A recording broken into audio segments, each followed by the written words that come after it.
Monsieur le Président et chers collègues, faciliter l'accès au logement pour tous est le pivot de toute politique progressiste de l'habitat. C'est la mise en application du droit à la ville, un droit qui doit aussi être, pour les classes populaires, celui de changer la ville selon la volonté et les besoins du plus grand nombre, et non selon les intérêts de la minorité privilégiée. D'où l'importance pour la puissance publique de s'imposer face aux logiques de marché. À Bordeaux Métropole, les ambitions que nous nous sommes fixées nécessitent un investissement public massif. C'est une réponse à l'urgence sociale.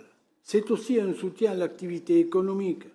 Chaque logement construit crée en moyenne 1,7 emplois selon la Fédération française du bâtiment. Ce choix politique fort se heurte aux deux types d'opposition. Le manque de moyens organisés par l'État, maintenant quasi nul, et les jeux politiciens à courte vue de ces dernières années au rééquilibrage territorial dont nous avons besoin. L'État a persisté à diminuer les aides à la paix pour le résultat que l'on connaît. Dans le même temps, la vacance des logements du parc privé a augmenté. Des sociétés immobilières se sont gavées, surtout durant la Covid. Le coût de la construction et du foncier s'est alourdi pour finalement créer une grave crise du logement où des millions de ménages ne peuvent plus se loger. 2,2 millions de demandes de logements sociaux, soit 1 million de plus en 10 ans, et qui sont obligés de partir de plus en plus loin pour pouvoir se loger, en contradiction avec l'objectif de stopper l'étalement urbain, voire de renaturer les sols. Ce coût plus élevé du logement et les désengagements de l'État, des banques et des entreprises pour son financement ont obligé les bailleurs à supporter l'essentiel du financement des investissements de nouveaux logements avec leurs fonds propres. Cette course aux fonds propres est une pression pour augmenter les loyers qui, au-delà des augmentations réglementées, se fait à l'occasion de changements de locataires ou d'une réhabilitation. Elle pousse aussi à la réduction des autres dépenses utiles aux locataires, entretien, services à la population, suppression de postes de gardiens. Cela alors que la paupérisation de la population du logement social devrait au contraire pousser à un blocage des loyers et au développement de services aux locataires pour tenir compte de leur vieillissement et du nombre élevé de familles monoparentales.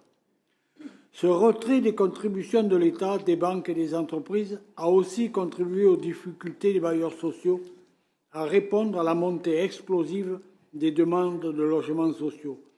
1,9 million de demandeurs en 2016 contre 1,2 million en 2002. De l'autre côté, certains organismes organisent en sous-main une véritable résistance à l'implantation de logements sociaux dans leur ville.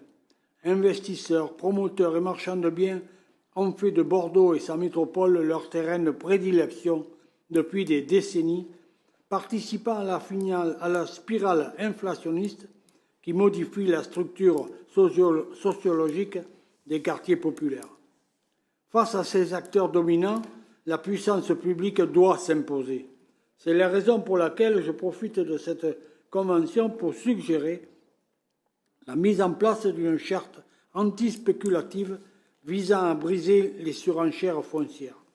Elle fixerait pour chaque terrain à construire le montant de la charge foncière attendue, l'acheteur s'engageant sur les prix finaux les plus bas, mais dans le respect de la qualité.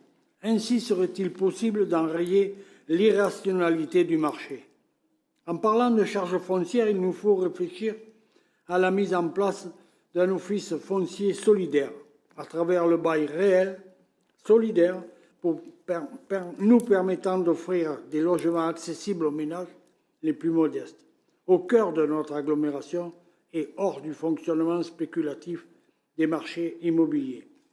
Ainsi, comme l'indique le document, dans une grande métropole comme Bordeaux, l'encadrement des loyers, permis de louer, ne peuvent être que le premier acte d'un plan plus vaste de démarchandisation du logement.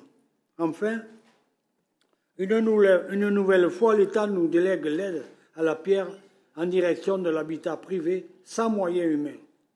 Même s'il permet une meilleure souveraineté des décisions qui devront être conditionnées en matière sociale, sociétale et environnementale, en contribuant à faire des collectivités territoriales directes des bénéficiaires de ces aides. Comme vous le voyez, face à la politique du logement catastrophique du dernier gouvernement Macron, nous ne resterions pas les bras croisés pour consolider le droit à la ville au service de l'intérêt général. Après ces remarques faites, notre groupe votera pour la délibération.